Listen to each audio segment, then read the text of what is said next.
Kakudi TV Channel YouTube Indonesia. Ngopot Ngobrol Podcast. Assalamualaikum warahmatullahi wabarakatuh. Para sedulur, jumpa kembali dengan saya Cak Yudi, masih di channel yang sama, di channel Cak Yudi TV. Dan hari ini kita berjumpa lewat acara Ngopot ya, Ngobrol Podcast. Para sedulur, hari ini saya tidak bersama bocil-bocil lumayan ya. Karena posisi saya di Jakarta, lor. Anak-anak ada di Lampung, Kota Kalianda. Ya, sebenarnya saya juga nggak tega juga sebenarnya, karena ya malam itu pada telepon, gimana Pak D, kapan pulang? Baru berapa hari udah kapan pulang.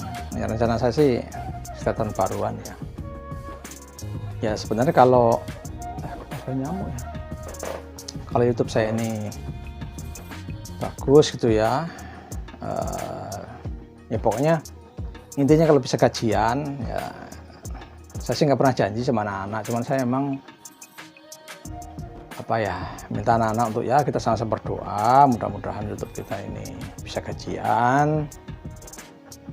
Ya saya sih rencana utama itu memang saya mau membelikan anak-anak itu peralatan sekolah itu loh, seperti buku atau tas, baju seragam, ya, pokoknya peralatan sekolah lah gitu yang rencana mau saya belikan itu. Makanya saya ajak anak ya sama-sama berdoa lah gitu ya. Dan saya juga mohon dukungan dari pemirsa semua ya, penonton setia Cak Yudi TV, juga mungkin yang baru saja bergabung ya. Saya minta doanya, saya minta dukungannya. Mudah-mudahan channel saya ini bisa kegajian dan saya bisa bukan nazar sebenarnya ya, cuman keinginan di hati. Saya ingin membelikan peralatan sekolah itu buat anak-anak, buat bocil-bocil lumayan yang sering ikut YouTube saya. Ya sebenarnya bukan dia yang ikut saya, tapi saya yang ikut dia gitu loh. Karena walaupun tidak ada saya, anak-anak ini tiap hari memang hobinya itu mancing kemana-mana gitu loh. Nah waktu saya ngeliat kok anak dulu awalnya gitu ya, saya ngeliat anak-anak, wah yaudah ini pas saya ikut gitu loh, saya ikut dia. Akhirnya ya namanya anak-anak ya, dia melihat ibunya buka YouTube, dia ngelihat ada dia, kan senangnya luar biasa. Dia ngabari saudara-saudaranya yang jauh, wah saya masuk YouTube. Ngabar teman-temannya di sekolahan, dia masuk YouTube. Ya bangga, anak-anak itu bangga gitu loh. Ya di balik kebanggaan itu, saya pun ikut bangga sebenarnya bahwa anak desa ya, anak bisa dikatakan desa pelosok lah ya, karena tempat saya Wemayan itu pelosok ya, di kota kecamatan ya, namanya Kalianda, desa saya Wemayan. Alhamdulillah dengan saya bikin channel YouTube ini, akhirnya desa Wemayan itu banyak yang mengenal gitu loh. Bahkan banyak yang bertanya di kolom komentar, Wemayan itu mana gitu. Ya saya sih melihat anak-anak ini begitu antusias, begitu senang, itu saya ikut senang ya cuman itu yang menjadi ganjalan di hati saya tuh, kok seandainya gitu ya saya YouTube saya ini gajian, langkah pertama itu anak-anak itu saya belikan peralatan sekolah, itu mungkin itu pertama. Oke para sedulur, kok malah curhat, enggak ya. Ini ketemuan kali ini saya beberapa hari yang lalu di media sosial melihat Gus Ikdam itu sakit gitu. Saya sangat sempat bingung, aduh gimana ini, apalagi saya melihat dia tiduran di ibus tangannya itu, saya ya Allah mudah-mudahan sembuh gitu, karena memang Gus Ikdam ini adalah salah satu kiai atau ustadz yang saya idolai saat ini ya, selain Gus Baha ya. itu saya mengidola sekali sekarang ini. Karena apa ya? Cara penyampaian beliau itu nggak ribet gitu, nggak ruwet, terus nggak kasar, nggak cucu Rasulullah, nggak gitu ya. Kalau nggak nurut sama aneh nggak masuk surga, ya, emang surga kayak buahmu apa? Nggak begitu. Jadi ceramah dia ya apa adanya. Bahasanya saya suka tuh bahasa Jawa Timuran itu ya, yang apa ya, sehati dengan saya karena saya juga keturunan dari Jawa Timur ya, walaupun saya tinggal di Lampung tapi saya darah Jawa Timur ada. Jadi saya tuh merasa cocok, nyaman gitu loh. Terus ya bukti cocoknya itu apa? Jamaah Gus Ikdam ini bukan hanya orang Muslim, ada yang dari Hindu, ada yang dari Nasrani. Dia ikut ngaji, kenapa? Karena isi dari apa ceramah Gus Ikdam ini cerita ini apa namanya, keseharian itu loh. Bagaimana kita harus apa ya, saling menghormati baik sesama agama maupun di luar agama, karena mereka itu sama-sama ciptaan Tuhan yang sama gitu loh. Jadi nggak ada alasan kita untuk wah jangan sama kamu bukan Muslim, nggak seperti itu. Dia pun nggak membanggakan asapnya, oh saya ini Gus, ini keturunan kayak nggak begitu. Nggak teriak-teriak membenci pemerintah, enggak. Saya yang paling tidak suka ya kalau ada maupun gelarnya kiai maupun ustadz maupun habib apapun yang mengaku turunan nabi sekalipun ya, kalau isi ceramahnya itu memprovokasi masyarakat untuk membenci pemerintah, saya paling tidak suka. Saya paling anti. Ya pemerintah itu wajib dikritik. Ya. Tapi nggak harus kita datang ke istana nunjuk presiden, kamu gini, nggak begitu. Kita punya perwakilan di DPR. Sampaikan ke sana biar DPR nanti yang negur presiden, yang negur eksekutif, kan begitu. Wah, rombongan datang demo nunjuk presiden di istana, aduh, nggak masuk le ya. Beliau ngaku cucu Nabi, aduh. Yang anehnya itu kiai-kiai model begitu kok banyak pengikutnya. Itu saya yang anehnya itu susah mau ngomongnya gitu loh. Dikatakan orang nggak berilmu, katanya cucu Nabi. Giliran ceramah dengernya kok nyakitin hati. Kita udah hidupnya susah ya, kerja sengsara, badan payah lelah. Kita dengerin ceramah kok isinya marah-marah, semuanya haram, semuanya bid'ah. Yang dilakukan orang NU itu bid'ah. Kita tambah mangkel ya. Ngapain kan gitu.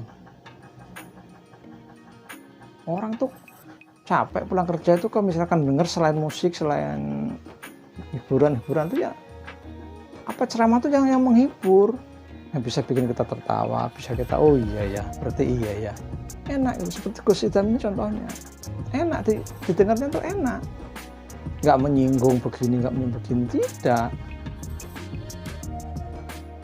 Saya pernah waktu kejadian saya pulang kerja capek, saya pas nyetel itu HP, saya lihat ceramahnya orang itu, orang yang kasar-kasar itu, yang turunan nyaman itu, saya pindah, saya dengerin dangdut. Jujur saya lebih baik dengerin dangdut saya daripada pendengerin ceramahnya orang itu. Ya terserah, saya mau dikatakan kafir, ya bodoh amat itu. Yang menilai saya itu bukan Anda tapi Tuhan. Nah, ini ajaran Gus Ikdam. Kembali lagi ke Gus Ikdam ya. Ya inilah. Dan ya alhamdulillah ya, beberapa hari lalu saya melihat lagi bahwa beliau sudah sehat, sudah bisa ngisi acara lagi. Alhamdulillah itu. Saya sempat bingung kemarin itu. Wah, gimana ya Allah gitu ya. Jangan sampai sakit lah gitu. Karena kita butuh orang-orang semacam ini ya. Orang-orang yang bisa merangkul semua agama. Toleransinya tinggi ya. Nggak merasa benar sendiri. Karena bangsa Indonesia ini bukan milik orang Islam, milik bersama. Jangan mentang-mentang mayoritas terus kemudian merasa menang sendiri, semuanya kalau nggak ikut dia kafir. Kalau mau gandul sarungnya baru masuk surga, dia merasa panitia surga. Subhanallah, ada orang begini gitu loh. Di logika saya nggak masuk gitu. Tapi kok pengikutnya banyak, ya itulah ya bahasa kasarnya, mohon maaf ini ya, jangan tersinggung. Inilah budak-budak. Orang yang jiwanya budak itu ya begitu. Tidak bisa berpikir dengan jernih gitu loh. Yang penting dia mengaku keturunan Rasulullah, keturunan Kanjeng Nabi, langsung takzim, langsung sujud, cium kakinya. Belgedes ya. Sampai sekarang aja belum jelas kok ya. Para Habib itu belum jelas sampai sekarang. Benar turunan Nabi apa enggak? Semenjak ada penemuan Kiai dari Banten itu ya, Kiai ya Imaduddin. Kalau Kiai Imad itu memiliki data. Kitab. Kemudian dari para habaib harusnya juga ngambil kitab. Ini loh kitabnya, ini kitabnya. Nah, nanti baru diadu. Diadu positif ya, bukan diadu negatif. Ada debat di situ nanti ketemu jalurnya. Mereka debat nggak mau. Sekali debat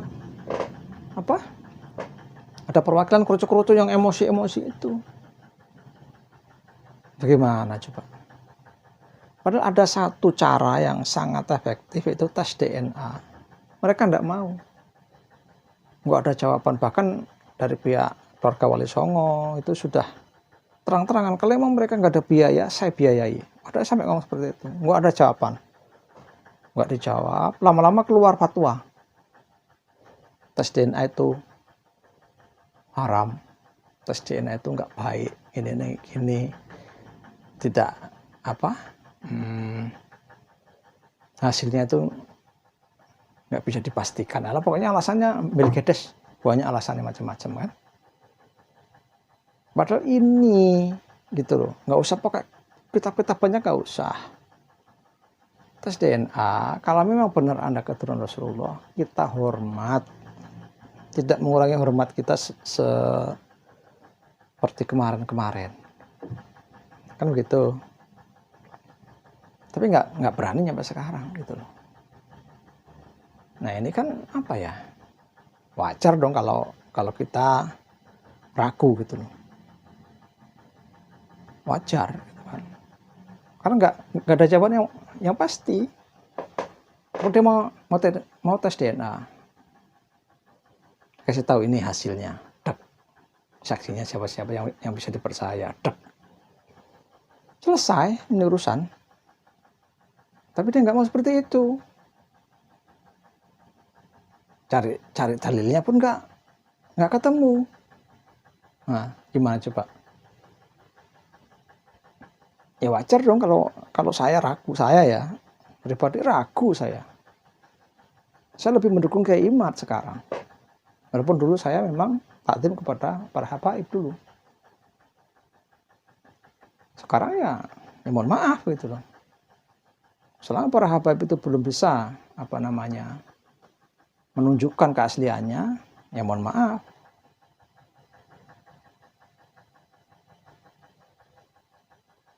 Ini saya mengajak ya kepada umat Islam ya semua, ya sebenarnya tidak perlu ya konflik-konflik begini, tidak perlu. Tapi ya salah mereka gitu loh. Sebenarnya hanya tes DNA udah selesai, Kalau memang dia bukan turunan Nabi, dia mengakui dan namanya diganti nggak usah Habib, pakai kiai, ada ustadz, ada apalah itu selain Habib. Kita damai, kita berjuang bareng-bareng demi agama, itu baru bagus. Nggak digantung begitu, karena emang nggak ada bukti, ya udahlah. Kalau emang nggak ada bukti yang tepat, nggak ada bukti yang akurat, ya akui saja lah gitu, bahwa selama ini Rabithah Alawiyah pencatat nasab itu ada kesalahan, ada kekeliruan, karena memang sejarahnya yang membuat catatan-catatan itu ada orang Belandanya. Zaman itu pun zaman Belanda. Zaman itu Belanda itu jahat karena penjajah. Apapun akan ditempuh, adu domba ditempuh, ya. Yang penting bisa memecah belah orang Indonesia agar dia lebih gampang menguasai Indonesia. Ya dulu belum Indonesia, ya dulu masih kerajaan-kerajaan. Dari sini saja logika kita sudah masuk, Pak. Membuat satu catatan sejarah, ada orang Belandanya di zaman Belanda. Wajar saya ragu, kan begitu. Ya, kalau Anda meyakini ya silakan gitu kan. Ya saya sih mengajak ya, para budak-budak itu ya sadarlah gitu loh. Kita kembali ke kiai-kiai ulama-ulama Nusantara, ulama-ulama dari Jawa, ajengan-ajengan dari Sunda, kiai-kiai dari Padang, dari Makassar, dari mana sajalah, kiai-kiai Nusantara itu nggak kalah ilmunya. Bahkan ya, yang tersambung nasabnya ke Rasulullah itu justru keturunan Wali Songo. Banyak di Pulau Jawa itu, orang-orang Jawa, orang-orang Sunda itu malah keturunan Rasulullah. Malah yang orang-orang Arab ini malah diragukan. Ini fakta loh ya, fakta seperti itu. Makanya ya saya mengajak lah ya, kita damai ya, para habaib itu mohonlah segera tes DNA biar cepat clear ini permasalahan. Jangan permasalahan ini biarlah larut seperti kata ketua itu Pak Alawi ya, Habib Taufik itu, seperti kentut katanya. Dia mengatakan kayak imat sekolahnya di kandang kebu. Ya nggak begitu jawabannya. Jawabannya pasti adalah tes DNA itu. Kalau memang bukan keturunan, akui. Anda kita panggil kiai atau ustadz. Tetap kita hormati, kita bersama-sama membangun negeri ini. Dan untuk para budak-budak, orang-orang yang meyakini walaupun sesuatu yang masih ragu itu yakin, ya marilah kita berpikir secara logika, secara normal ya. Kita kembali ke kiai-kiai, ustadz-ustadz Nusantara seperti Gus Ikdam, ada Gus Paha, ada Gus Muafik, banyak kok Gus-Gus, banyak yang baik, yang teduh lah. Pokoknya kita ya kalau boleh saya menyarankan, ini cuma saran ya, mau ya alhamdulillah, nggak mau ya karepmu kan gitu. Kita mencari tokoh agama yang teduh, itu saja. Pokoknya kuncinya gampang sebenarnya. Kalau ada seorang kiai yang benci dengan pemerintah, hati-hati. Ini adalah orang-orang yang tidak suka dengan Pancasila. Itu saja intinya ya. Entah dia itu dari mana lah pokoknya. Kalau ada kiai yang membenci pemerintah, hati-hati. Kita ikuti kiai yang teduh ya. Sekali lagi, apakah pemerintah tidak boleh dikritik? Boleh dikritik, wajib, bahkan harus. Karena kalau pemerintah dibiarkan juga belatrah nanti semau maunya dia. Tapi ada caranya. Nggak kita datang langsung ke istana rombongan demo, nggak begitu. Kita punya perwakilan di DPR, situlah kita mengadunya. Kalau langsung ke presiden kita tunjuk-tunjuk, nah itu gimana? Rakoplak namanya itu, orang nggak tahu jalur kalau seperti itu ya. Jadi ya intinya dari pertemuan kita malam hari ini atau siang ini atau pagi ini, terserah waktu Anda nontonnya jam berapa ya. Mari kita bersatu untuk para ulama-ulamanya dan para habaib, saya mohon segeralah tes DNA biar jelas hasilnya. Kalau memang Anda memang turunan Nabi, turunan Rasulullah, kami hormat, tidak mengurangi rasa hormat saya seperti dulu. Kalau memang Anda ternyata di tes DNA turunan Yahudi, misalkan bukan turunan Nabi, Anda akui dan nama Anda, gelar Habibnya ditinggalkan, diganti dengan kiai atau ustadz atau syekh, terserahlah ya itu. Kemudian kita menyatu kembali, kita hentikan perpecahan ini, kita bangun negeri ini bersama-sama agar negeri ini semakin maju ya. Karena kita malu ya, prosedur di luar negeri sana ya, Elon Musk itu sudah merancang membuat perumahan di planet. India itu sudah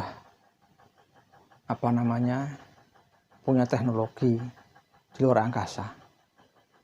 Kita kok masih ribut masalah jenggot, masalah cingkrang, masalah nasab. Kapan majunya kita ini nanti kalau begini terus gitu loh. Dan saya tidak menyalahkan juga orang-orang yang mempermasalahkan nasab. Karena apa?